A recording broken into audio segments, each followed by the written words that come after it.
Behold,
With my zone.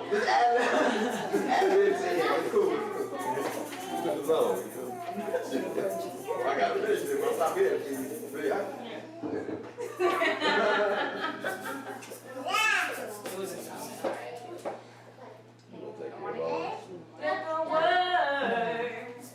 Let the words of my mouth and the meditation of my heart be acceptable.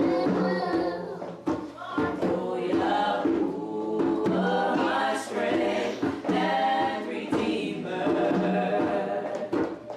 Let the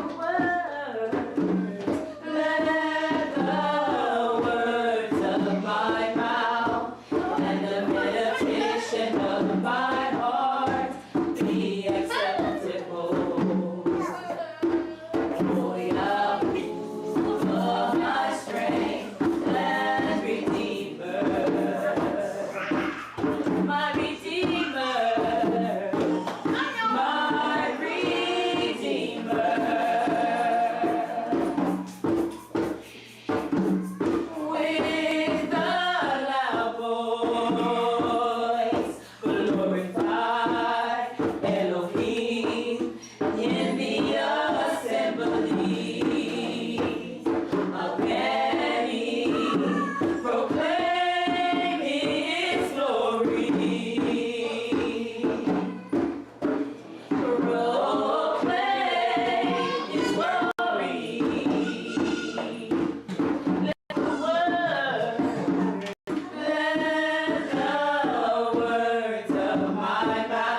Shabbat Shalom. Shabbat Shalom. Shalom Aleichem. Shalom Aleichem. That's right. Let's try it again. Shabbat Shalom. Shalom Aleichem. Shalom Aleichem. All right, today's lesson is going to be over the spirit of pride. All right, we went over a few topics that we're going to cover a little earlier today, which is clearly coincidental, but we're going to go in there. Anybody watching might get their feelings a little bit hurt, just a little bit. So there's different aspects of pride that we're going to look at. So a lot of times we look at the negative aspects of pride, but there are some positive aspects of pride. All right? Thank you. Who's heard this saying before? Pride goes before destruction and a haughty spirit before. Yes, sir. Yes. That's actually true. What does that mean? It means, well, basically, when you think you know it all, you don't. Just when you think you're on the top, you put right back on the bottom. Come on.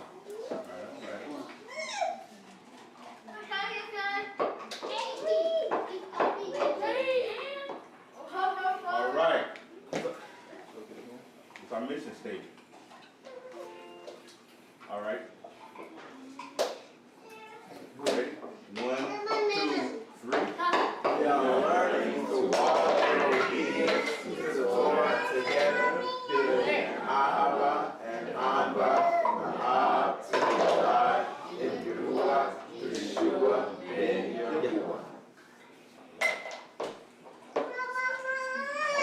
Let's get ready to rumble.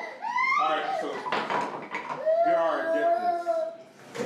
What does pride mean to you? Where do we see pride being shown first? What is the positive and negative effects of pride in the community? And finally, the conclusion of pride. All right. So as you can see, we have some paper and pencils passed out for our youngins and our more seasoned veterans in this faith. Right? So,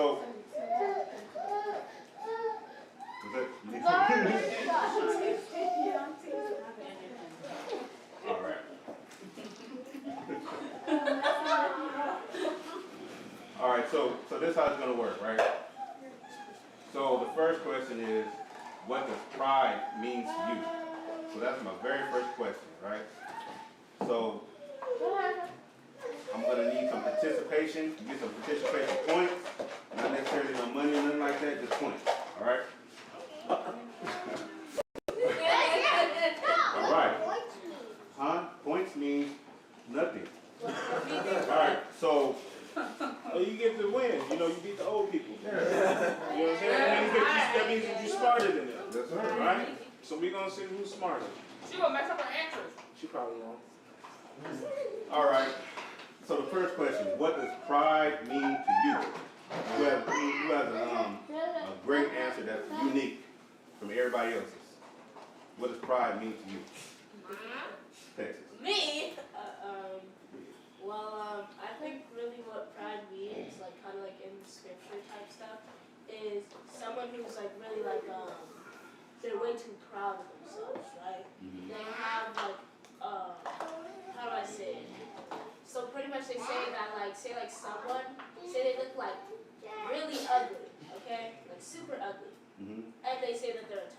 They have way too much pride in themselves. They think that they're just better than everyone else, and they think that they're just perfect. Yeah, he said a 10, by the way. That's all I'm saying. Say it. The beauty is in the eyes of the beholder. They may look good to themselves. And also that pretty much they think that they're like that they can't like mess up anything, and that they're right. And when they do mess up, they're like, you know, it wasn't even my fault. Or they'll try and shoot the blame on someone else. That's right. Right on. What's up? Who wants to challenge that? What you got for pride? I would say for pride, I would say that I like what he said about the person really being a 1 but thinks they're a 10, right? Because the only reason I think about that is because with the knowledge of knowing what the scripture says about any man that thinks of himself to be something that he's not, right? So when I think about pride, I think about something that is like, that lifts itself up. Someone or something that is being lifted up falsely. So not being lifted up by the Most High, not being promoted by the Most High, not being congratulated or accepted of the Most High, but something that is being lifted up by something that is opposite of the Most High. That's what I see pride as. Okay, so someone besides yourself lifting you up. The Most High lifting you up and not yourself. Right, like something, if the Most High is not lifting you up and you're being puffed up or being lifted up, then that means something else is lifting you up. That means either a person or a spirit or whatever. Something is causing for you to believe that you are in this elevated state of mind, or in this, or in like Texas's mind, something visual. It could be something spiritual, it could be something physical, but whatever that it is, it's not the Most High that's saying you are fearfully and wonderfully made. You're not taking that from scripture. You're actually being built up by something that is the opposite of the Most High. That's what I see pride as. Anybody else? Yes. Kind of follows along with those two.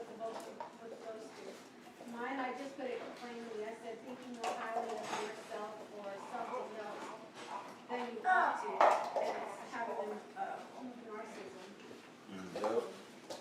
Like, you would be like I don't know, walking around like you said, saying that I'm good at everything, or I can tell you a good example, something that I've had to struggle with. Well, not really struggle with, because I don't struggle with it, except for when I was at Family Prayer Center. But now I see a difference in me. I can look at myself. If somebody comes up and they're like, Charlene, you are really good at getting music together and arranging music. I don't look at it that way like I used to. I know that everything that I do is because of the Most High. So I could have the attitude of, yeah, I got this, come to me and I'm going to hook you up. But instead, I know it's not me, because I can be sitting in my room and all of a sudden, the song is done as far as I'm concerned, and the Most High will drop something down in my spirit. And I'm like, are you serious, y'all? That's awesome. And I'll get up and I'll run into my room and I'll fix it up. But I know that everything that I do, it's because of what Yah gives me, what He shows me. And it's not of myself. But I know that there are some people who have a difficult time differentiating that it has nothing to do with you. It's what was in the Shamayim, and He's pouring down because you're an opportune vessel for Him to pour it down into, versus you thinking that you're so great. Gotcha.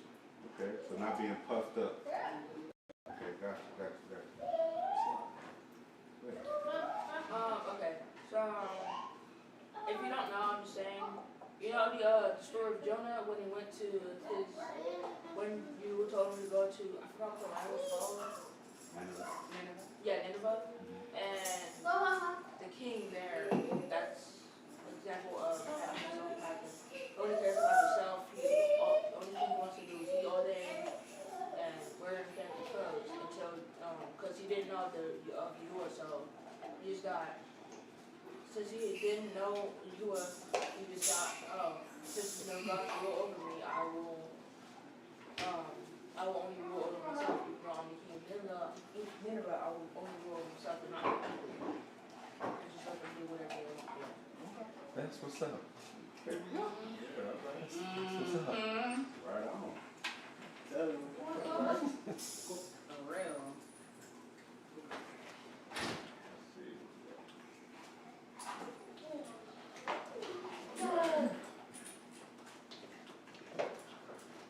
I believe in you, Mac, and nobody else does.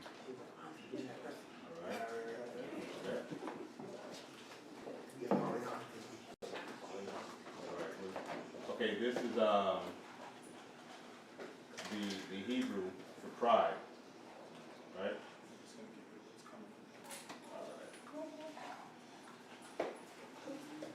anyone pronounce that word? Ah, okay.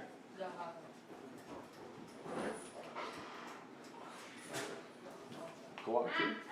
All right, so. All right, so what we're looking at here, different types of pride, right? So we're looking at arrogance. Yep. So we're gonna look at the highlighted in red, right? Arrogance, excellency, and actual pride. So most of the stuff that we've been talking about before was, is we think of pride as like a negative aspect, right? And there is, you know, somewhat of a positive aspect that we can get pride. As you had spoken, it was like instead of changing your outlook of thinking like when people give you a compliment on something that you do, you can say, oh, I know, I'm the best, that's what I do. But instead, you like, I give it up to the Most High, you're giving, it's all pride for him, you're giving all praises for him to his excellency of what he's done for you, right? So, okay, so we're focusing on arrogance, excellency, pride. We already went over pride before when we was talking about getting the leaven out, right? I believe Narja brought that in, right? And we was talking about getting out pride from that. So that's the swelling. So now it's the root word of H1342. Anybody know what that? It looks like it says gay, but what is that? Cancel. Hey, that's so gay. Yeah, so it's funny because it's almost like it was meant for that pride, for this is Pride Month, and you take off the EH, you just leave that there, so you just have gay. Yeah. I mean, you know, I could be looking in the rabbit hole too far, but I'm just saying, that could be something. I think it's a coincidence. You know? So, and that is definitely, it stems from what? As we see lofty, figuratively, arrogant, and proud. Yeah. Proud, I'm proud. Proud to be out. Proud to be that person. Proud to be gay, I guess. Anyway, so, Proud that I'm not you over here. Yeah. All right. let's break it down. Let's break this down. All right, what we got? Where are my scholars? You have the camel. There you go. Don't stop. Hey. There you go. He was gonna say it. Yeah, I didn't have I did on the On the phone. alphabet. All right, that's right. The first one. All right, this is where the pride takes in place. We got pride number 1, which is the youngest, and pride number 2, which is the oldest. And we're gonna see who's gonna come up with something a little bit better. Okay. There you go. Take some time out, see what you come up with. Y'all mind if I throw, while they taking time on that, mind if I throw something out from England, Vicky? Yes. She said she put out Ecclesiastic cuss, so I guess that's a rock. 10:9. I don't know if that's already in there. No. Y'all want to check? Oh, I'm about to.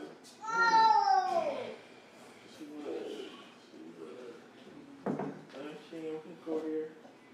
Let's see if it's there. 10:9. Yeah. Ecclesiastic cuss. All right, so go ahead and No, we're good. It's not. Gimel, the Aleph, and the Hey. What do y'all get from these what is this? Because he keep bringing out. Oh, my bad. Yeah. So she said. I Even got Vicky it. I can read said. it. Oh, you gotta go. Rock 10:9. Go ahead. So this is the rock slash Ecclesiasticus 10:9. Why is the earth and ashes proud? There is not a more wicked thing a covetous man than a covetous man, for such one sets his own soul to sell, because while he lives he casts away his vow. That's deep, right there. I think I've got I'm something. gonna take that one. What you got? Yeah. Okay. So self-pride, what is first to show? Speak up, I can't hear you. Self-pride, show. So like, you have your own pride, which you think is first to show. That's Show other people that you better first. Or, yeah. It's first to show. I like the self-will. Me too. Yeah, Self-will. Self-willed bull, because Stubborn. like stubbornness, you know. Bullheaded. Gotcha. And it's revealed through.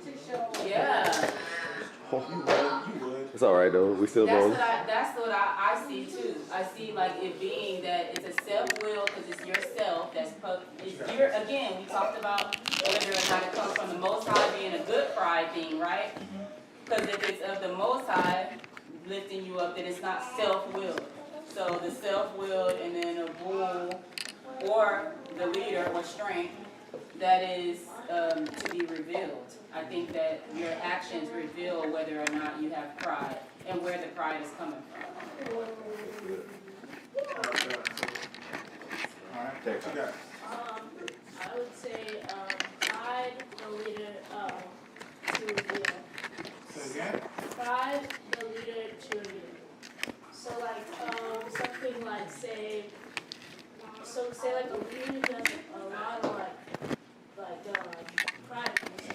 And Prideful leader. yeah, so he would be like, oh, I'm the strongest here. You know, I'm better than all of y'all. And pretty much, I'm just, you know, he's just saying that he's just like better than everyone else. So he's revealing that you know, I'm better than all of y'all. I'm just better. Y'all can't do anything without me. Got you. Basically, he's telling everybody who he is and what he's not. Yeah. What about the cool kids in the back? Nothing? Everything's, I don't think everything's super good. You know what I thought first was self-will was first to reveal. Self-will. Explain it. Why you have that? Just, they'll usually could show because, there be more, more bragging kind of stuff like that, thinking they're perfect, not wanting to listen to certain people, thinking they have a better mindset and, walking around proud, Yeah. That's how I see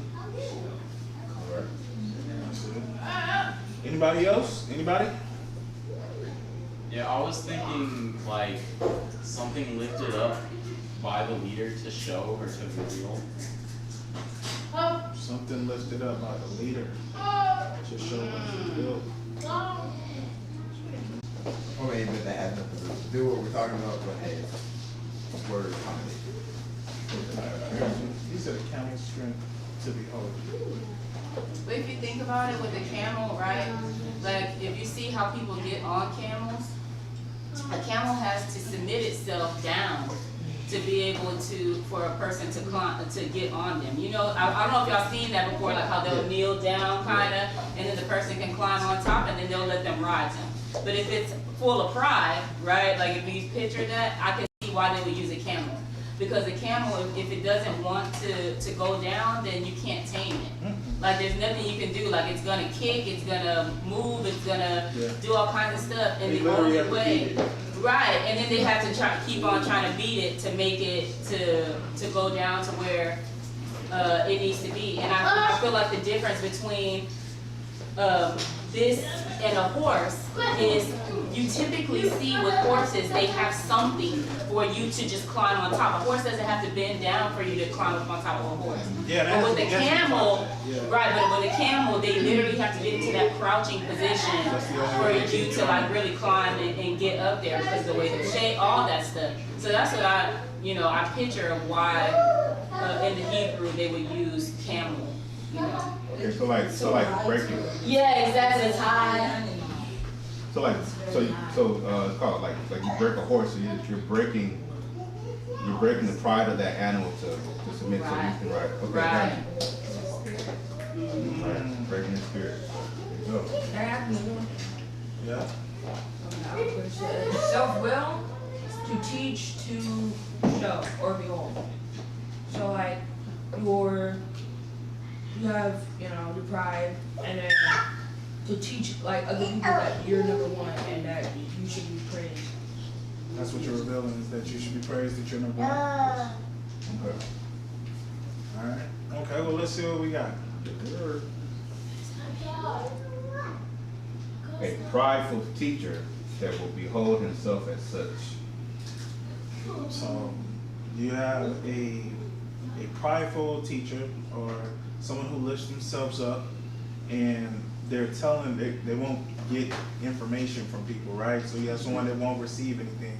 You ever try to talk to somebody and tell them like, hey, you know, you can get, you know, I don't know, a discount here at this place. Yeah, I already know about that.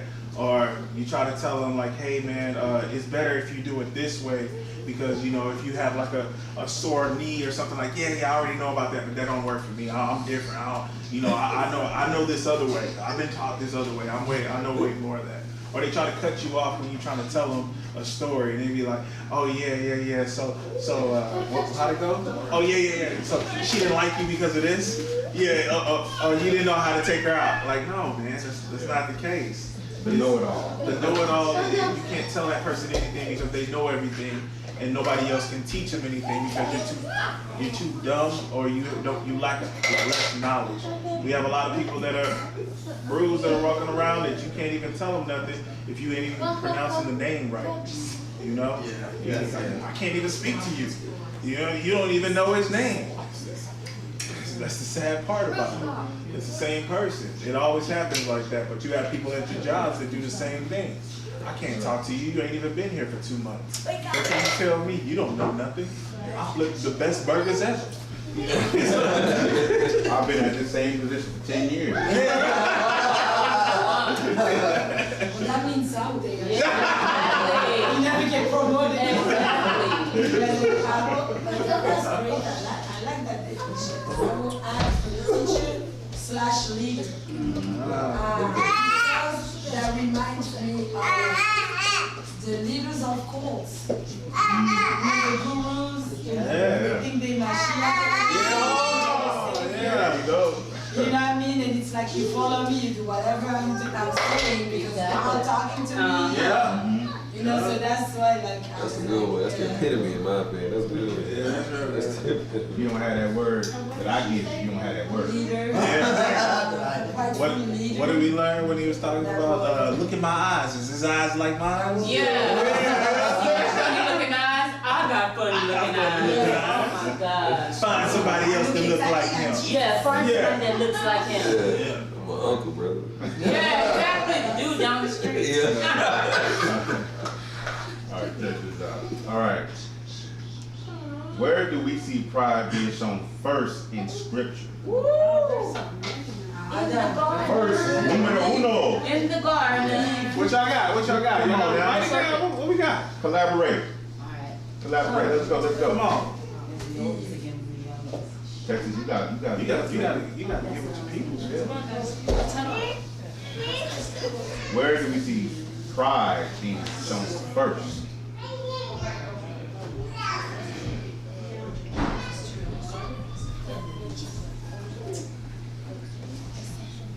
I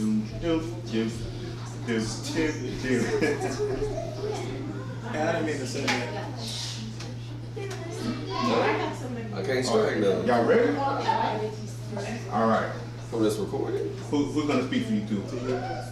You going to get Max to speak for your team? Yeah. All right. What's your team called? Team Applejacks. Team. All right. Team Applejacks. What you got, Team Applejacks? Okay. Where do you see pride in Scripture? Without opening up Scripture, actually. Yeah. Let me see that. That's pretty crazy. Yeah.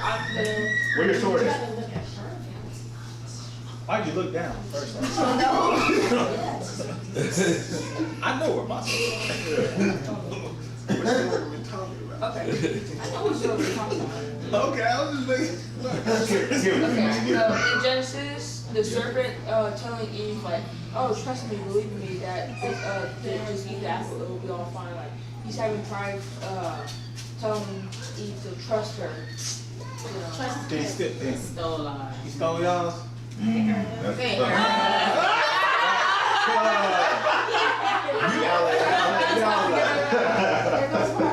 Yeah, there goes pride. All right. Let me guess. Y'all got the same answer? Yeah. We hesitated. We hesitated. Hasatan and Eve.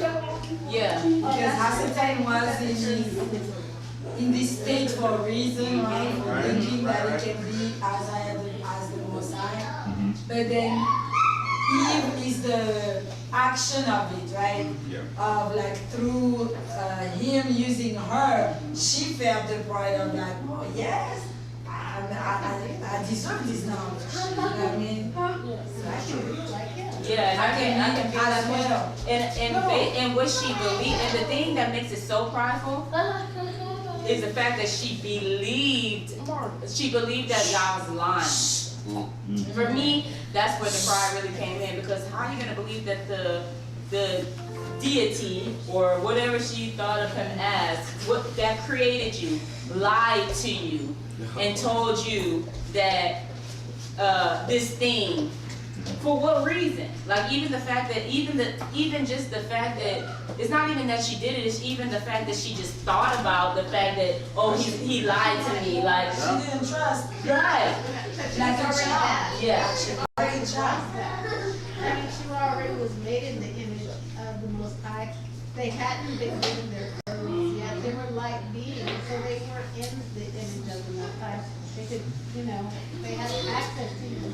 So Sherry was basically the son and daughter of the Most High. What does that elevate them to? If anything, they took their elevation and brought down into us. Yeah. That did y'all hear what Shauna said? I heard what she said. Because I think that's the major issue is that, and that's what happens with prideful people. What ends up happening is they believe that they got taken to this elevated state. I think that was Mac that said about Nineveh, right? Hey y'all. She took it from her. Oh, okay, give it. This.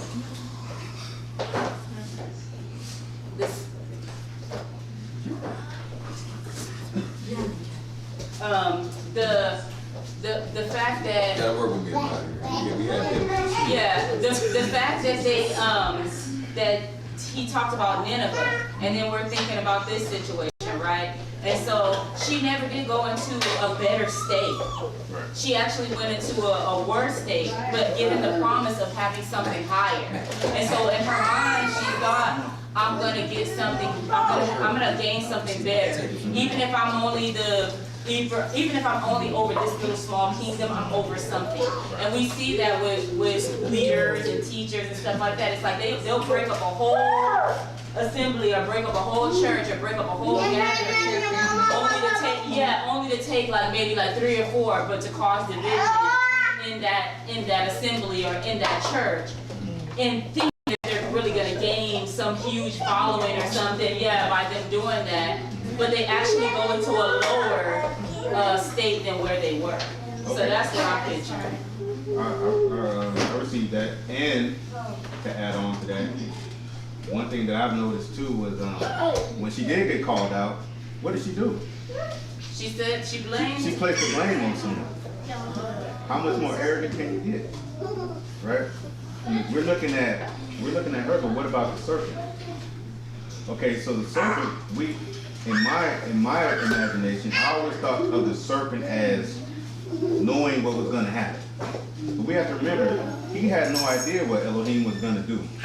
You know what I'm saying? So he went in there thinking, I'm about to just throw a whole monkey wrench in this whole thing. And so He knew there would be consequences. He knew that there was going to be consequences. Yes. But he had no idea. He didn't know. Right. And I don't know if he even knew that it would come to him. Nah, he thought he can get away with it. Yep. Because he's not actually the one who, especially, because he's actually not the one that committed I didn't the tell him sin. to do it. I didn't tell tell him. him. I didn't lie. I didn't lie.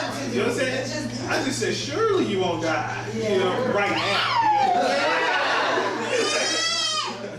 Which technically was true. Yeah. You know what I mean? He didn't lie to her, but he just sparked. Yeah. He just sparked that curiosity because of, what was supposed to happen. It's that seed of doubt. Even though that's the truth of, okay, you're gonna know the knowledge of what of good and evil. And it was like, well, now you're gonna know something more than what you do know, and he doesn't want you to know that. And it's like, oh, that's the truth. Yeah, like the more than have the best interest. Right. Their best interest, So he knew. And it is true. The Most High didn't want them to have that knowledge, and because for a reason to protect them. Because now once you have that knowledge, now you're accountable for the things that you know, right? So to stay in a childlike mindset and just be protected by him, he didn't want that because he'd already fallen too. Like that was already part of his like little thing to be like, see those things that you just made right there? Yeah, like I promise you I can make them fall. Like we don't know the conversation between him and the Most High even at that point. Yeah. You know what I'm saying? Mr. Lukewarm himself. The great king. The great king. Let's see what we got here. Oh yeah. Okay, so We got Cain and Abel because of the simple fact of that this is the first time that you see it dealing on earth type deal. So remember, like you said, they were in a different realm, they had a different body. So they had a different body. You're gonna see it first if we were there, we were able to see it because we can't see the garden. But if you go earlier, go ahead in the different realm, you're gonna see it in the you're gonna see it in the garden, like you said. So you see it in the garden, and then after that, you're gonna see it in a different realm where you deal with Cain and Abel, and where the actual blood is spilled on earth, and then that's where the Most High heard, and this is where he understands and he knew what was happening.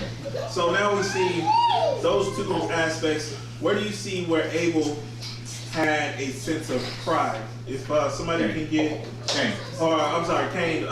Can somebody get Genesis 4? What? You don't have the scripture, so you want to say something? Go ahead. You gotta speak up. Okay. So I know that like pretty much like the first time that we or when I saw that Cain was like when he was like prideful was whatever that he did to give like his first of like his first things, like how Abel, how he gave his first fruits, his first like everything, like his first like foods, and they gave it to Yahuwah. And Abel just thought, or not Abel, but Cain thought that he could just give God like everything, like everything. And not just like the first thing. That's true. I would see that. I would see that. I can see that as prideful. Anybody got Genesis? I got Go ahead. Genesis 4:1-9. And Adam knew Shua, his woman, and she conceived and bore Cain, and said, I have gotten a man from Yahuwah. And she again bore brother Abel, and Abel was a keeper of sheep, but Cain was a tiller of the ground. And in the process of time, it came to pass that Cain brought of the fruit of the ground an offering unto Yahuwah. And Abel he also brought of the firstlings of his flock and of the fat thereof. And Yahuwah Pride. and Yahuwah said,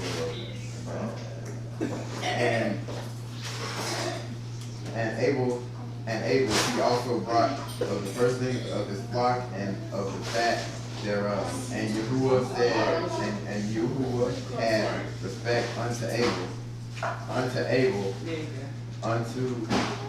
and to his offering. But unto Cain and to his offering he had not respect, and Cain was there very wroth, and his countenance fell.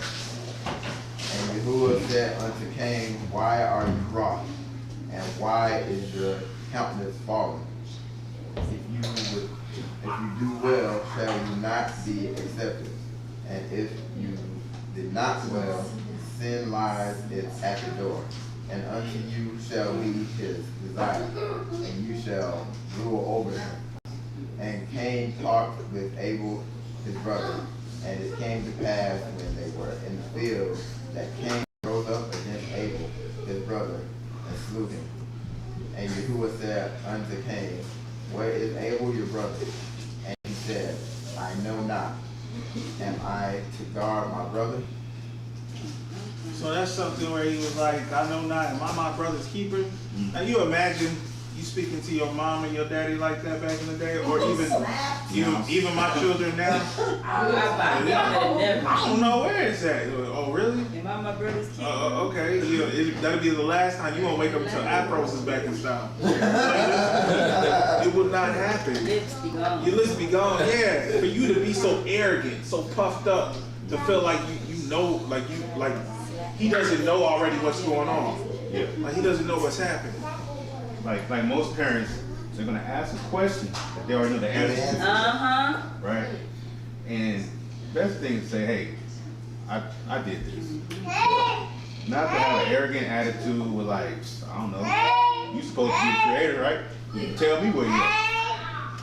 That's pride. Alright.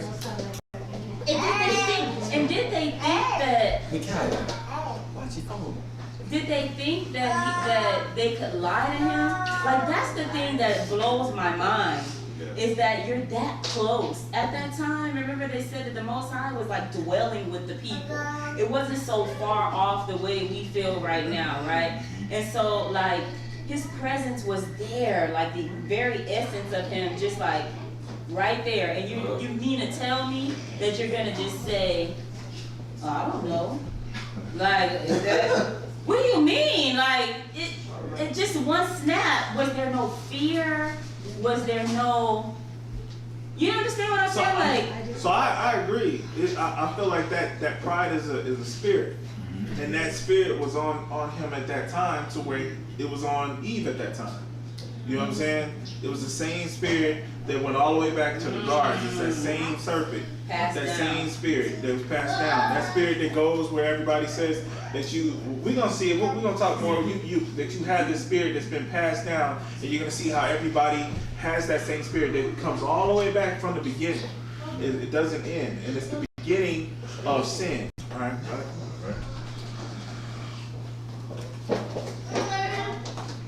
All right, reading the book of Sirach. David. My God. All right, so Elohim does have an answer for pride. You know what I'm saying? In his scriptures, he's telling us how he feels about this. All right. So I'm gonna get my reader. I got Sirach 10:7. Pride is hateful for Yahuwah and man, and by both doth one commit iniquity. Okay, so pride is hateful before Elohim and man, and by both does one commit iniquity. So what I'm seeing here is that first level of pride, which we're gonna talk about later, or in about half a second, right? He's telling us that this one thing right here is gonna cause you to completely fall flat on your face. Right? Hit it, Maestro. Ecclesiasticus 10:4. The beginning of pride is when one departeth from Yahuwah, and his heart is turned away from his maker. Okay, so we see the beginning of pride, right? So where else do we see the beginning of something, right? The beginning of Wisdom. So The beginning of yeah. Well, it's like literally the next verse. The beginning of wisdom. It's the opposite. It's the fear is the beginning of wisdom. And knowledge. Fear of Yahuwah is the beginning. Yeah, the fear of Yahuwah is the beginning of wisdom. What's the next verse you're talking about? I'm talking about 10:13. 10:13. For pride is the beginning of sin, and he that has it shall pour out abomination. And therefore Yahuwah brought upon them strange calamities and overthrew them utterly. So this is the beginning of sin, is pride. And just like all you said, it went all the way back to the garden, to the very beginning. The original sin is pride. Pride, original sin. All right. Pastor I mean. All right. What is the positive and negative effect of pride within a community? Y'all go ahead and congregate with each other. Come up with an answer. Apple Jacks is good. Honey Smiths.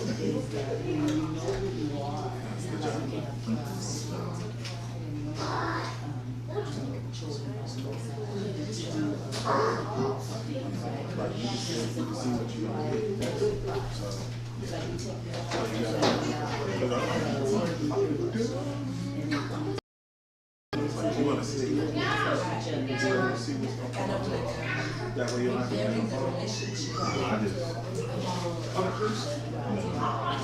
don't know if they have what type of charge is it? A seat fee. Proudly wear the badge. Like it's like something that you don't take it like. Big dog. Good conversation. Big dog. With English. Oh, you? Okay. Yeah, but what's up? No, I was just saying, so you have the same convo with her? Oh, yeah, it's just online. Okay, got it. Yeah, but what's up? What she has? No. I'll make sure you. Okay. Yeah.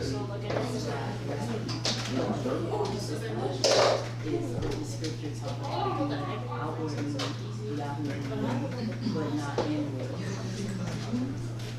So that it can be through, it can be through, it can be within the first.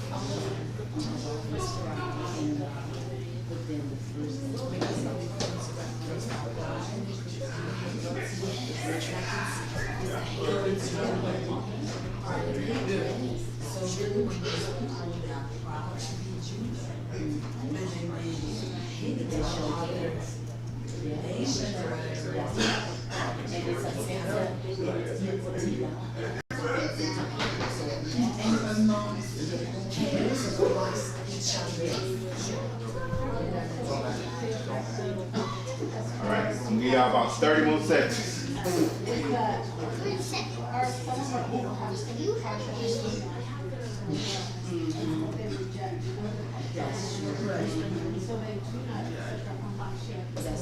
Good. Team Apple Jackson. All right. We're getting clean. They didn't pick the name.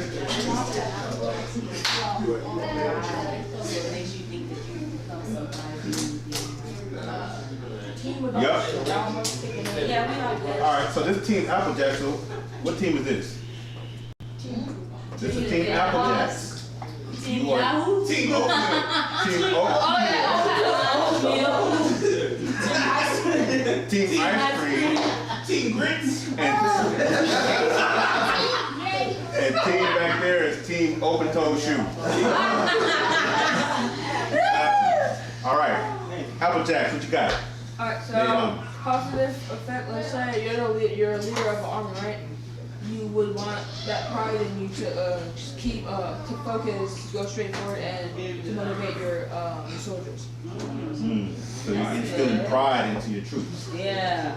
For the mission. Yeah. I dig that. Dig it. The negative effects. I can't hear you. Okay, so the negative effects is that half the time that you're prideful, you'll end up being too prideful is really bad. I can't hear you, Texas. You can't hear me? Now I can. Okay, so. Speak directly into the mic. Yeah. Okay, so the effects of being, or the negative effects of being prideful is that, first of all, when you're way too prideful in yourself, a lot of times you think that you're better than everyone, right? And that's not good. You should at least be, you shouldn't have that much pride in yourself. The second is that a lot of times when you're prideful in yourself way too much, you just think that, pretty much, that you think that you can just be,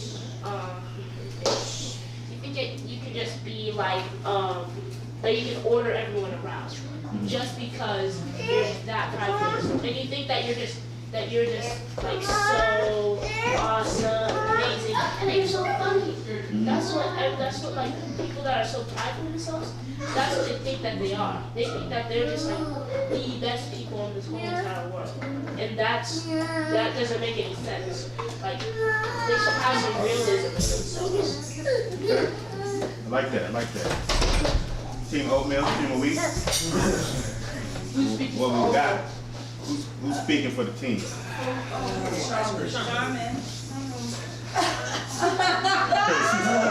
She said no, honey.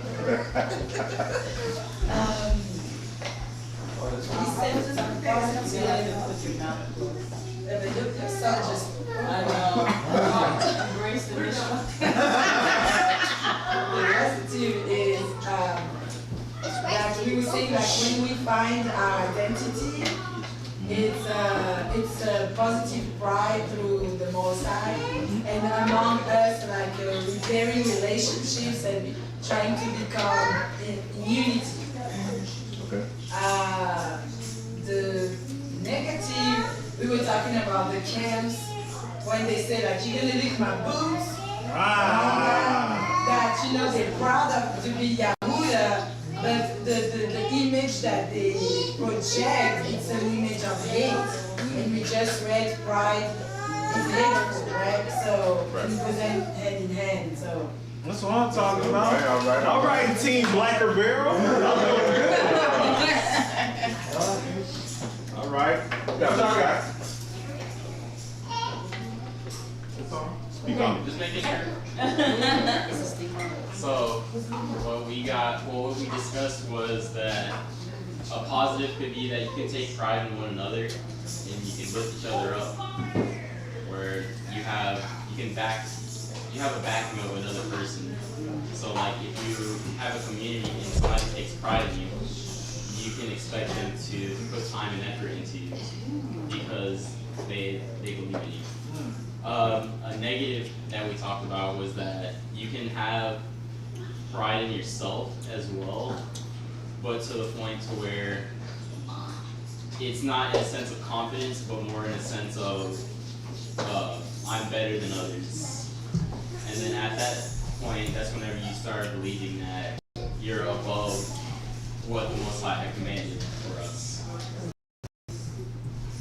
Right on with the right on. I like that. Mic drop.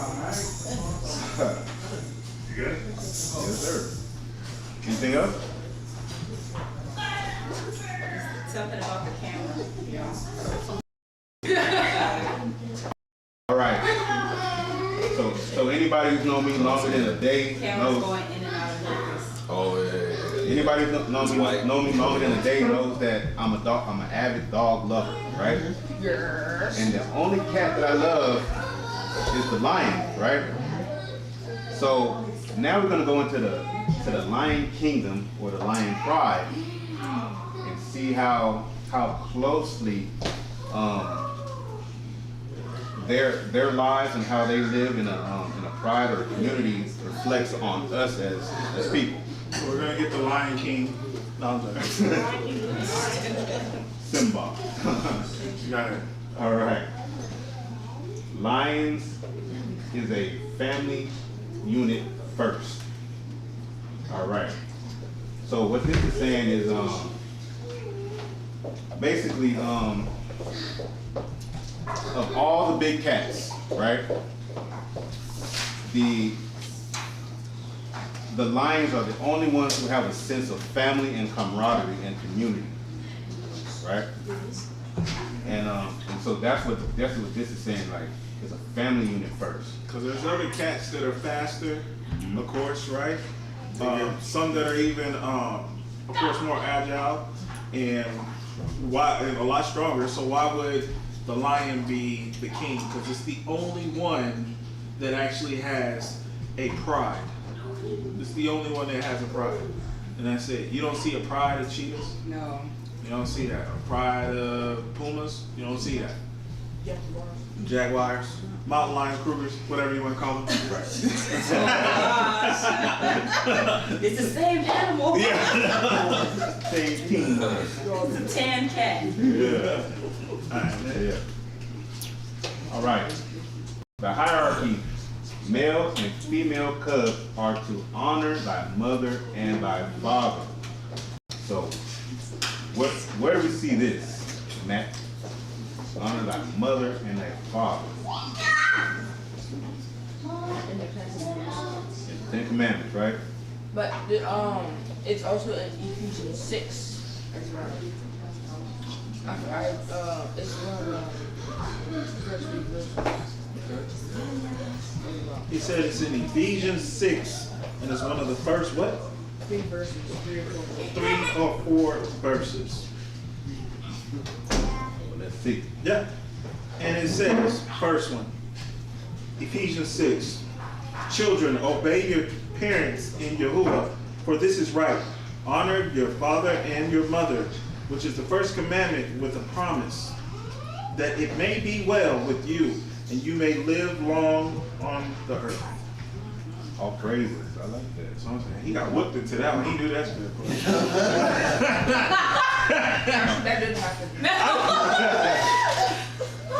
Don't tell me stuff, man. Oh, man. All right. Edit that out, edit that out. All right, so y'all are 100% right on par, man. Like so what I see with the lion. So I'll speak on the lion portion of it, right? So the hierarchy with the lions, the male, female, and the cubs, right? So it's just as it's laid out as we see it in scripture, right? So the male being the actual king, right? The female being the queen, and then you have the cub. So what actually happens is when the king walks by, the lionesses, they prostrate, they bow down before the king. Yes. He has total, complete control over what's happening in that tribe. You know, the females have total and complete control over those cubs up until they're a certain age, until a young lion stage, right? And the cubs have total, complete control over nothing. They're cubs. That's right. Right? So what they do is they listen to stay out of danger and keep from getting hurt. Cubs, do we understand that? No, wait, what?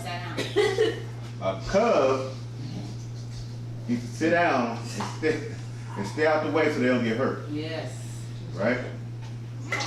So that's the hierarchy between the male, female, cub, as juxtaposed to us in the kingdom. All right. Who wants to read this? I'll do it, bro.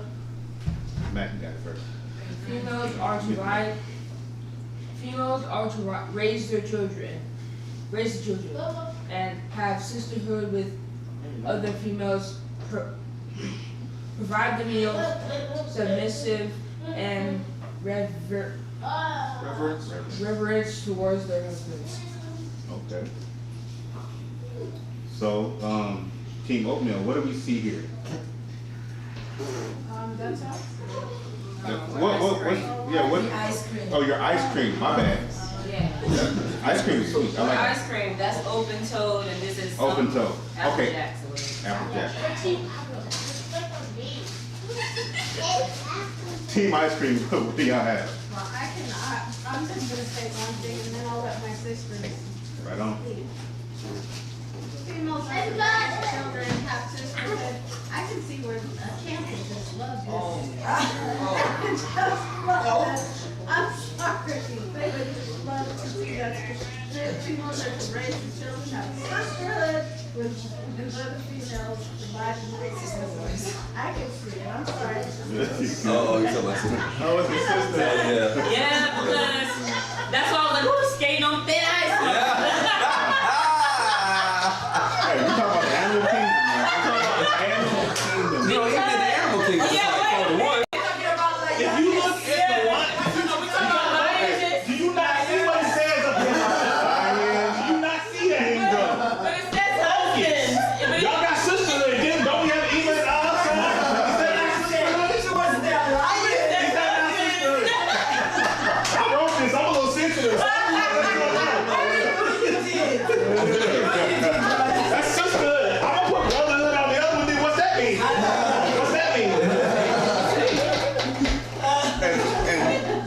You know what's crazy? In the Lion Kingdom, it's 4 to 1 too. Yes. But the ratio. He's not lying.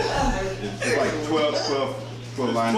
12 lions and like 3 lions. That's 4 to 1. Okay, so that's a really good question about the brotherhood. There's no brotherhood with lions. No, it's not. It's not. So this is what makes it that's the reason why we were kind of joking or whatever about it, because it says husband. And so we were like, wait a minute, now are we switching to the humans now? Or what? Like a little bit of religionism. No. But what our thought process is that yes, they raise the children, we see that they provide meals, right? But what I see in that is I also see that while they provide the meals provide protection as well. So it's not like they're just out there by themselves having to do all this alone. They might be, the ones that go and get the food, but there's always that male lion present in case a predator comes in and stuff, so that way he can. Yeah, like she goes and gets she'll go and attack and get that food. We see that all the time when they go on the hunt. And then you'll see that male lion, even in that case, you'll see the male lion come and eat. And then you'll see the female lion coming, and then they'll eat, and then they'll let the baby eat. So even in the way that they serve each other, there's a hierarchy. Okay, so with the females are to raise the children, so they're raising the cubs, right? So the actual lionesses are in charge of these cubs to make sure that they're protected, they're safe, and they are very vicious for their cubs. No predator is gonna just come in there, right? Yes. Yeah, sometimes the male lion that may go like rogue or something, or when they, like you said, they start getting older, and so then now you start having a fight for who's next to be the top, the top lion or whatever, right? We see that like on TV all the time. It'll show like 2 male lions fighting, and then one will be kind of outcast, and he'll be by himself, and he won't have that protection of pride, because he's lost the fight, and he might be unwilling to submit to the one that beat him, and so then he goes off on his own. So you're a lion person. I like that. I'm a cat person. Yeah, I feel that. And so one thing that's good. What you're saying is 100% correct. But one thing as far as the sisterhood, right? I didn't know this until today. So the female lions, right? They're absolutely close to each other, and they have a sense of, they kind of nuzzle each other with their noses, and they really, really love each other. So it's not just, hey, we just hang out. You know what I'm saying? They're literal, it's like a literal sisterhood. Yeah. It's almost like when you have a sister that's been abandoned, or a sister that is a widow. You have those sisters. Do y'all like not have sisterhoods with those? Do y'all not get along with those sisters? No, we do. We accept them. We talk to them. We make sure that we're there for them. We're helping them out. Those sisters that lose a husband to war, or they got abandoned, or something that happens to their family. We're there. If their husband has to go off and go to work, and it's just them. We make sure that we're there to take care of them. Hey, y'all need this, you need that. And those sisterhoods is needed. That's strong. That's something that's definitely needed, because at that time when you don't have that, then you don't have a sense of pride. You don't have a pride at all. It's hard for you.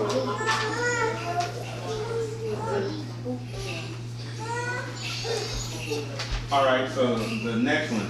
Males provide strong leadership, security, help with bigger meals, spend time with the young as well.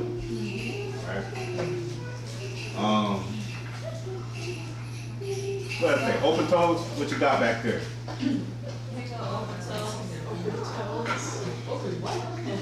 That's her name. Your apple jack, that's ice cream.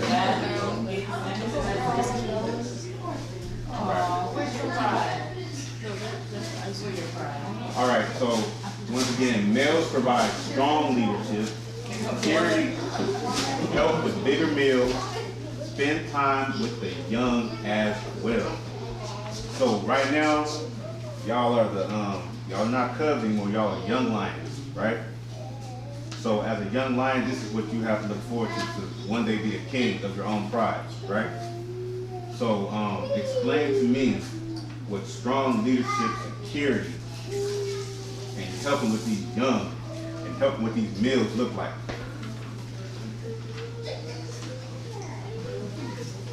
So when it comes to strong leadership, it means like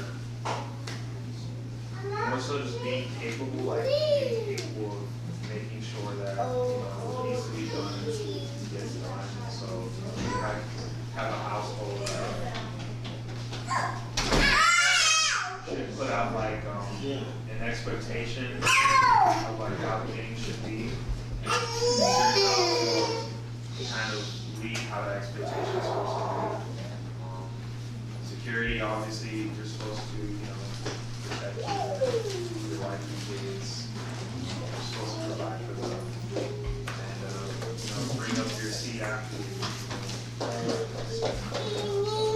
You gotta force your children that way, they end up growing up and, doing the same thing as well. That's how you build a nation. Nation building. Does everybody subscribe to the Book of Sirach? If you do, turn to Sirach 3 and 2. Lydia, can you grab that for me real quick? Sirach 3 and 2.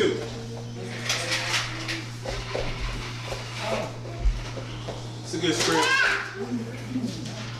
Isn't that the one that I showed you? It might be. I don't know. I can't remember. I didn't know that I helped for the lesson.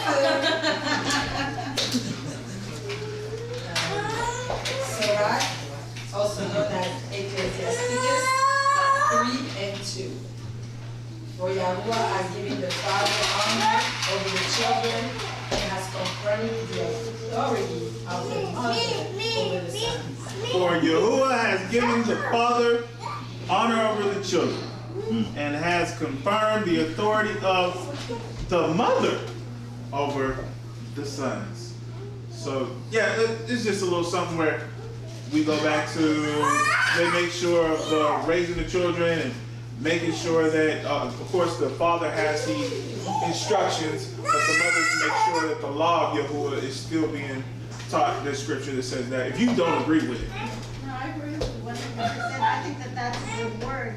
And it's a good word for our people to know and for our people who are coming out of other religions. Because if you look at the other, I won't say it, other religions, it would be the father and then the sons, and the mother has no authority over the sons. So this is a good thing for our people to know that there is order. The father, and then your mother, and then you all are to submit to your parents. Because it's not like that in other cultures. Yeah. Okay.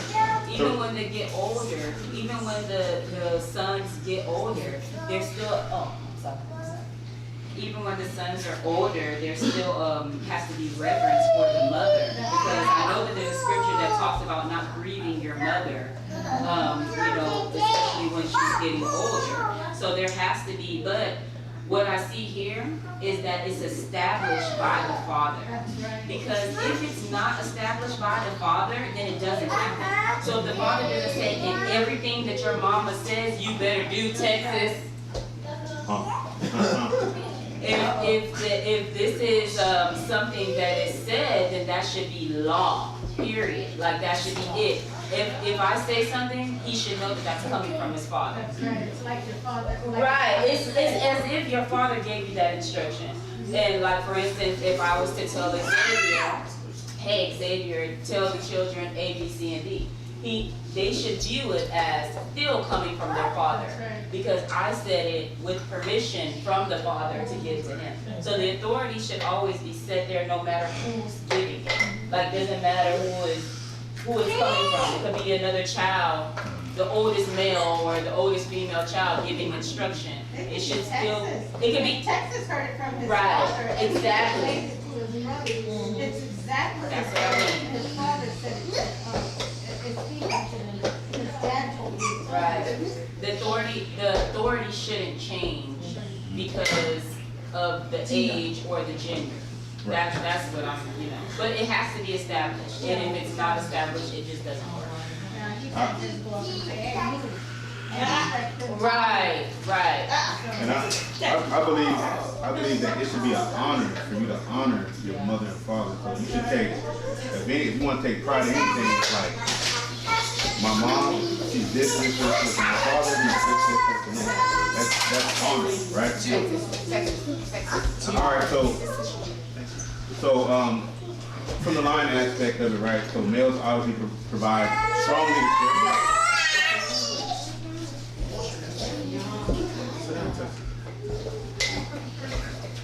Yes. 1, 2, 1, 2. Can you hear me? Yes. Hello. All right. So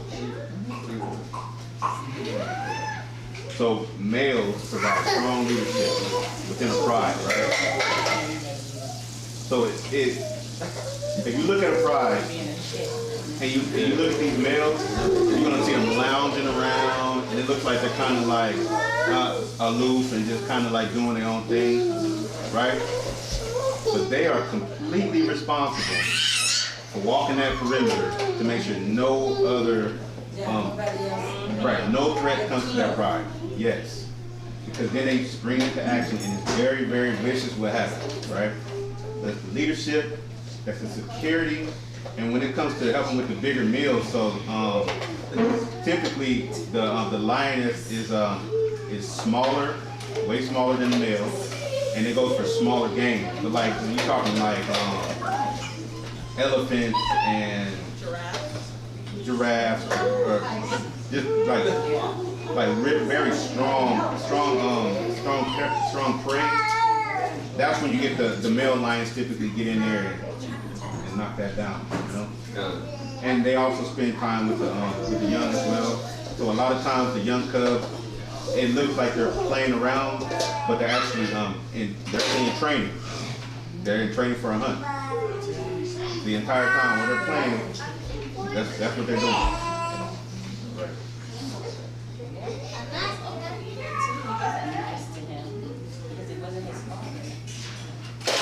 All right. What are some positive effects of pride? Positive effects of pride. We are kind of went through this already, right? So, yeah. So here's some scriptures, right?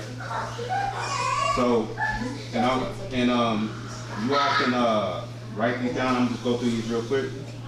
Okay, a sense of belonging to the Most High. That's in Amos. Oh yeah, that's me. Okay.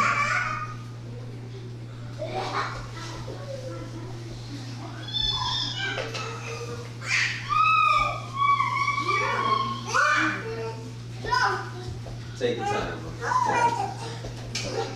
Amos, chapter 3, verse 2. You only have one.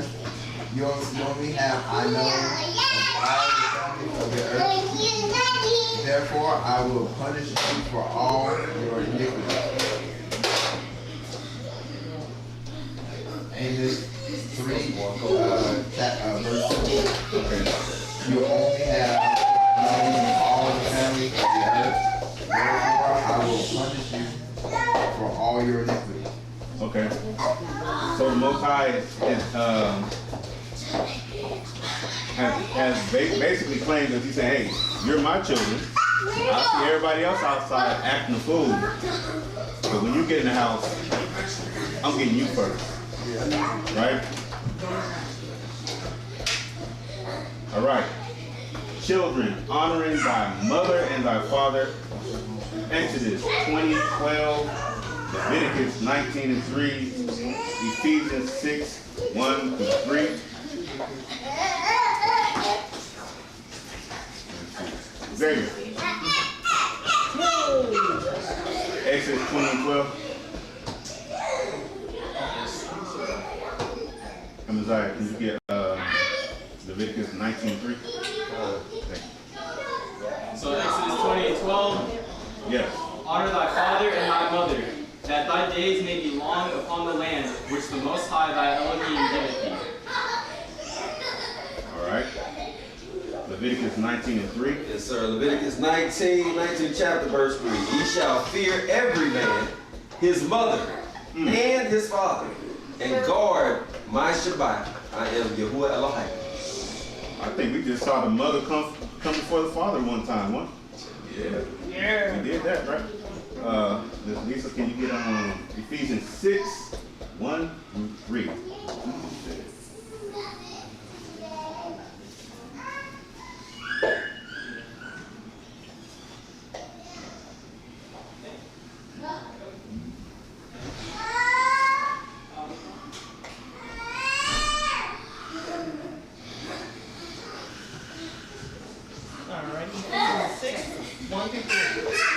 Children, obey your parents in Yahuwah, for this is right. Honor your father and your mother, which is the first commandment with promise, that it may be well with you and you may live long on the earth. Right? I don't think there's much to say about that. All right. That's what I'll be on now. All right. The women are to train up their children to honor Yah's way. All right. You ready? Titus chapter 2. Titus chapter 2, 4-5. That they may teach the young women to be sober, to love their men, to love their children, to be discreet, chaste, keepers at home, good, obedient to their own men, that the word of Yahuwah may not be blasphemed.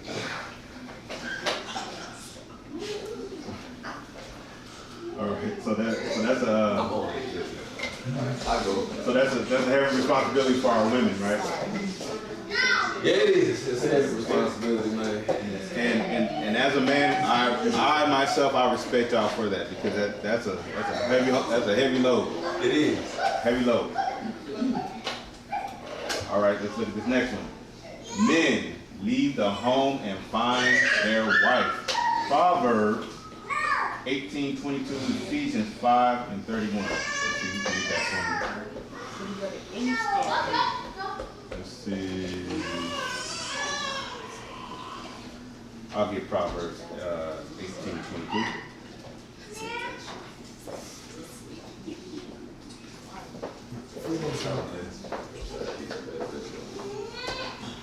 Proverbs 18:22. Whoso findeth a wife findeth a good thing, and obtaineth favor with Yahuwah. Right? Ephesians 5:31. For this cause shall a man leave his father and mother, and shall be joined unto his woman, and the two shall be one flesh. Amen. One flesh. One beat, one sound, right? Yeah, that's it. You know, so yes, sir. Yeah. Whoa. Whoa. That's that drum line. All right.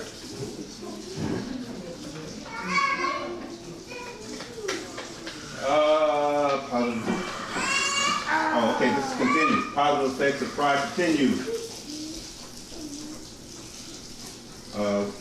We're not going to go over every verse, but I'll leave these up there for reference points for you. Psalms 47:4.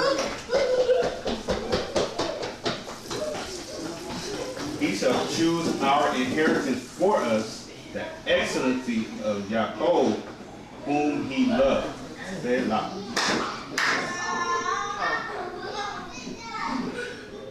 Galatians 6:1-4.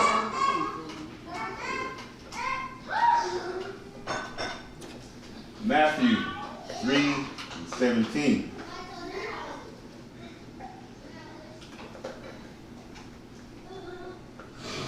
All right, I want somebody to read Matthew 3:17, please. Who we got? I have it. Where's your sword at? So 3:17. Mm-hmm.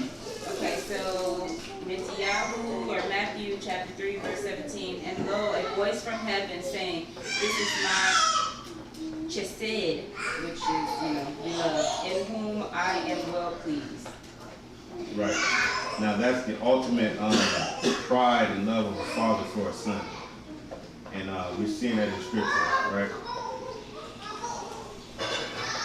We got 1 Samuel 17 and 26. I want this one to come out, please. So we're gonna get into this. This is gonna be that David and Goliath. All right, David and Goliath. Let's see who we got. Would you read for me, please? Okay. If I can find it, yeah. What? I'm sorry, y'all. It's Yaqid. I said chesed, and that's mercy, but it's Yaqid.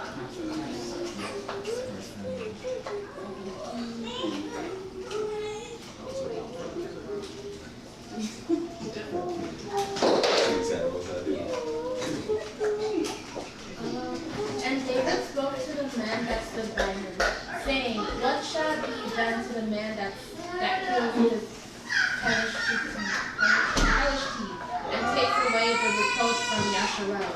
For who is this uncircumcised hellish teeth, that he should defy the armies of the living Elohim?" All right, so this is a whole another level of pride from David, right? So we got to look at David. David is a young man at this time, right? So you got grown men in the army. You got the young lion ready to fight for what he believes in. Yeah, let's break it out. And yes, let's get it on, right? And who does he put his pride in, himself or Elohim? Right. This young man is talking big boy noise. You know what I'm saying? These uncircumcised dogs. Yeah. You cannot do anything to my Elohim, right? Much respect to the King David. All right. So this is all right, so this is just an example of what it looked like, of what it possibly could have looked like when David took that sling and struck down Goliath, right? So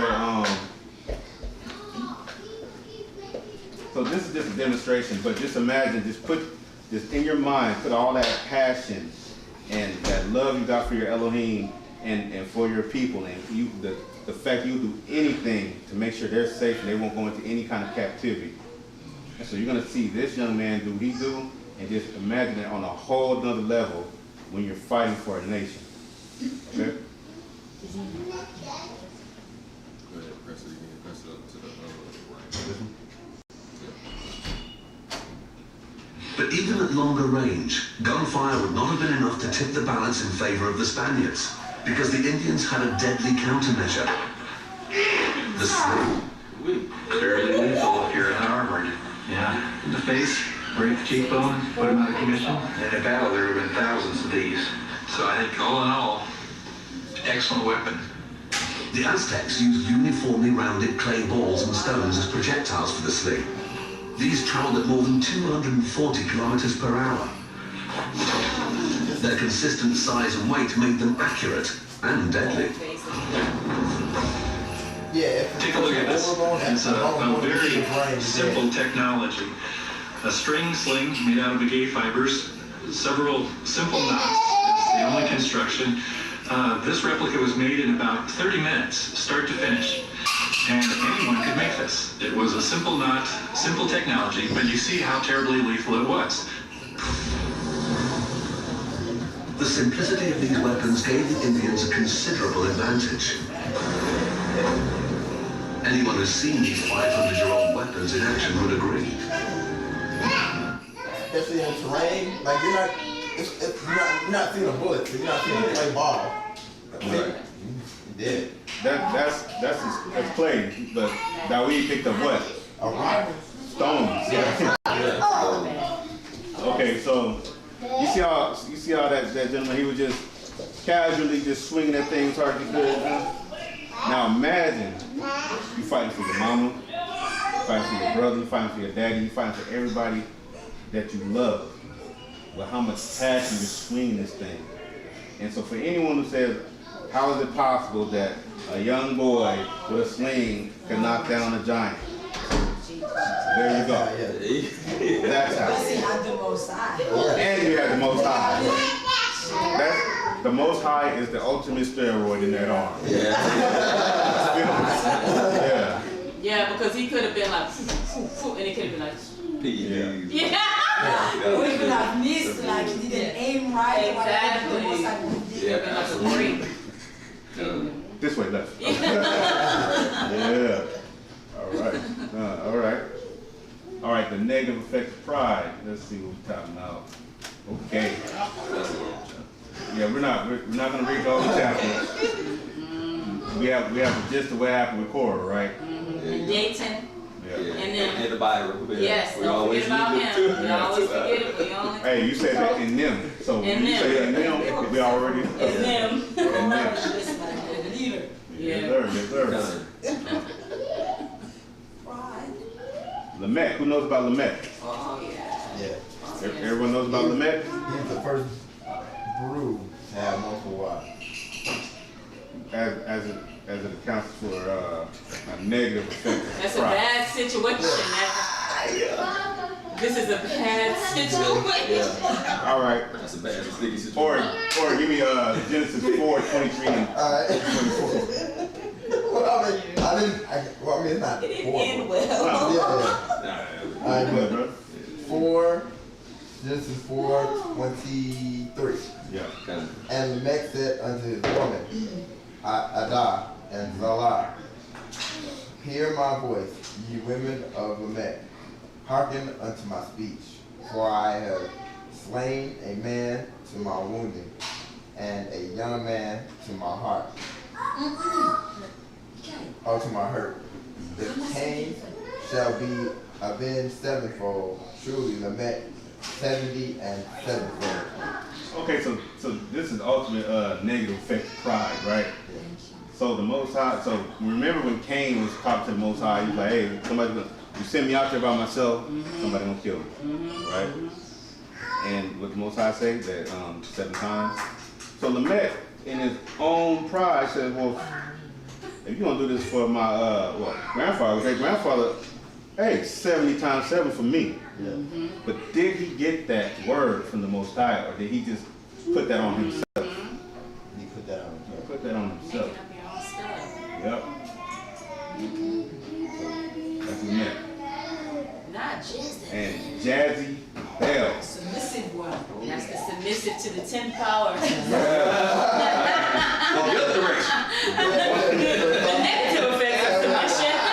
He doesn't say to be submissive one way or another. She was submissive. To herself. Yeah. Got her man everything he wanted. All right, so we Definitely was working hard to make sure that happens. yeah. So Jezebel, right? So we have the information there. 1 Kings 19:1-3. Basically, what was happening is Elijah did battle with her priests, embarrassed them, killed them all, and then what does she do? She says, same way you killed them, I'm gonna kill you. And if I don't kill you the way you killed them, may I be killed like they were killed. Yeah, that's why. That's the ultimate level of pride. You know what I'm saying? That's just the very basic level of what's going on. Yeah. All right. Now we're gonna talk about the LMNOP community. All right. All right. I was like, who's that? Yeah. You already know. They done took all the other alphabets, so. Yeah. All right, so. They took all the other consonants. Yeah.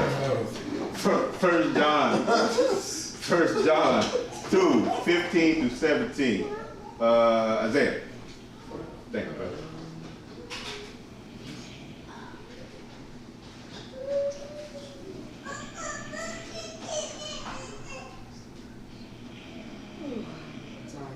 Oh, I know. It's infectious. It's infectious. Rest. Yeah. Alright, 1 John 2:15-17. Yep. Love not the world, neither the things that are in the world. If any man love the world, the love of the Father is not in him. For all that is in the world, the lust of the flesh, and the lust of the eyes, and the pride of life, is not of the Father, but is of the world. And the world passes away, and the lust thereof. But he that does the will of Elohim abides forever. All right.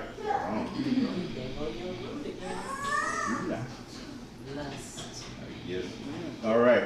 The effect of the demon Ashtaroth, aka Ashtaroth, Astarte, and most likely named after the Near Eastern goddess Astarte. So this spirit right here basically is encompasses the whole homosexual thing. I'm not going to say gay, right? Because gay means happy. Yeah. So we have words for a reason. Yes. Right? We don't just take words and just say, hey, because I feel like it one day, I'm going to associate it with something else. Yeah. Right? So they're homo, meaning same. That's right. Sexual. Same sex. Right? Let's get it. All right, so this gentleman right here has a priest. This thing look, that's for sure. Huh? This thing look for that. He looks fake. Yeah. He looks like flounder, but let's get it. Why does this ancient spirit sound so familiar? Watch this. She had a priesthood. Her priests, listen to this, in her temples were men who dressed up as women. And they acted as women dressed up. So what's going to happen if she comes back? What's going to happen is, as she possesses a culture, is that men will start dressing, we'll start seeing that in our culture, which we do. These are her ancient priesthood. Also, they were involved in same-sex sexuality. We see that explosion as well. Also, it said, remember, she says she turns men into women, transitions them, and women into men. Her priests, many of her priests were actually surgically altered. She caused them to be surgically altered. I never knew that. Yes. I thought that was just something of our gender. Well, we do it more sophisticated. She especially all the gods, she goes after the children. Because if you have the children, you have the future. And so it happened in ancient times, happening now. And so you think, what would possess an adult to do this to children? Well, what would possess it? The spirit. This is what the spirit of the goddess. Okay. You heard what he said? Okay. He said, if you have the children, you have the what? The future. Future. Right? Hitler said that too. I believe the children are the future. Right? Yeah. This is why everything's been targeted to our children. All right? Woe unto them that call evil good and good evil, that put darkness for light and light for darkness, that put bitter for sweet and sweet for bitter. Woe unto them that are wise in their own eyes and prudent in their own sight. And this is Isaiah 5, 20 and 21. Oh, that's a good song, right? That's really good. One more time. Oh, man. I like that. Yeah. I like that. Good job, brothers. Hey. All right. I have a quote for y'all before we wrap this up. All right. This is coming from, I don't know how great he was. We say Greek. Yeah. Yeah. Alexander the Greek. Yeah. I know his name is Alexander. I don't know if he was great Greek or He's terrible. Right. Yeah, that's terrible. But this quote is not so terrible. All right. I am not afraid of an army of lions led by a sheep. I'm afraid of an army of sheep led by a lion. Who does that sound like? Yeah. Kwam Yashawa. Yeah.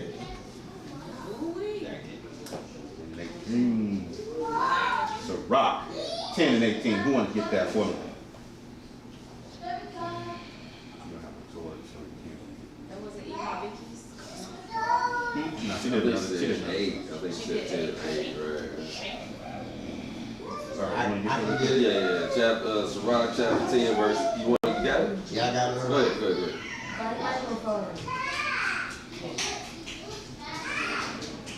Pride was not made for men, nor furious anger for them that are born of a woman. There we go. Pride was not made for us. So if you got any kind of leaven, any kind of pride, any arrogance and all that trapped in your body, do your self-evaluation and say, Father, how do I get this out of me now? Because it's the first thing, right? Last thing we don't touch on. I like the other part too. Please don't skip past that. Please don't skip past that. The other part where it's now go back. Yeah. Just put it back on the screen with you. Oh, yes, the other part which is nor furious anger. Yes. So you ain't just supposed to be. You can have anger, but there's a difference with furious anger. There's levels. You know what I'm saying? You shaking like. This is very interesting. Yeah, you should not be poking on people. Yeah. This is furious. Yeah. Go ahead. That's that malicious anger that we're talking about. Right? I don't think that's my place. Yeah, I got it. Did you want me to say that part before I drag it over? You can yeah. Okay, so we'll check this out real quick. So this is what it's looking like, getting kicked out of pride, young men. Don't get kicked out of here.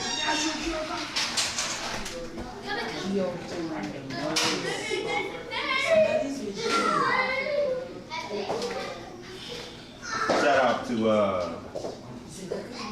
oh, you want to read the first part? It's when adult males pack leaders return to the pride, a trio of hard-headed juvenile males must submit a leader. Hard-headed, unwilling to listen, untrainable.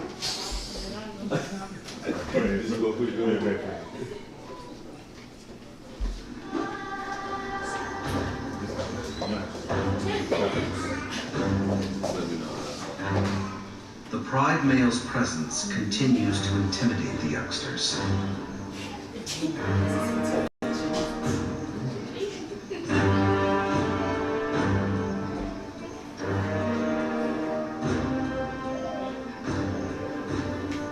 Their thick black manes make an impressive contrast to the juveniles' immature ruffs. Under their watchful eyes, the teenagers keep their liveliness in check. In check. Fair use, by the way. Fair use, fair use. Later that night, the pride feeds at last, and the brothers actively claim their right to the best spot on the carcass. Sharing is not an option. It's just some food. When one adolescent refuses to give in, the mature males unleash their full fury.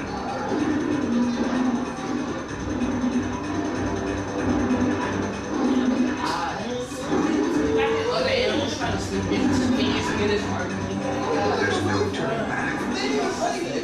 Rules must be obeyed. Rules must be obeyed. 3 young males are forced out of the pride forever. Forever. Forever. Banished. Forever. Because he didn't want to show. Because he didn't obey. Position. Yeah, no, for real, yeah. He didn't like disobedience. Forever. Can't come back home. Ever, bro. No prodigal lion. No Apple Jacks or nothing. That's deep, actually. It wasn't even over the food. It was over the fact that the best position. That's what they said. They said the positioning. So it wasn't like they weren't gonna eat, but they didn't want to eat the way that it's supposed to. He became the best part of the carcass. Yeah. Right. That's the Cain and Abel thing right there. Which is his right as a right. king. As a king. So this is what happens in this kingdom. So what ends up happening if they don't flee, because you got to remember there's other male lions, like adult male lions there too. Yeah. Those 3 lions I think probably 2 of them could have got killed by that one. And I'm gonna wrap this up, but the significance when he says the black maned lions, everybody knows what the black mane means in the lion? No. Okay, so the dark hair or the black mane, not quite. It's a genetic thing. They're genetically superior to the gold mane lions. Yes. So if a female has a choice of mating between 2 male lions, she's always gonna go for the dark one, the melanated one. Oh wow. Remember that. The white women. All right. Let us hear it. Dye hair blonde. And we try to go back to the blood. Go too blonde, you know? Right. That's You got brothers and sisters dyeing their hair blonde and not knowing that's a. And the crazy thing is, as humans, that's a recessive gene. Right. Yeah, that's recessive. Yeah. Yeah, even better, Come on, man. It's crazy. Yeah. We talked about this. Yeah. Here's the conclusion of the matter. All right. Ecclesiastes 12 and 13. Yeah. Let us hear the conclusion of the whole matter. Fear Yah and keep His commandments, for this is the whole duty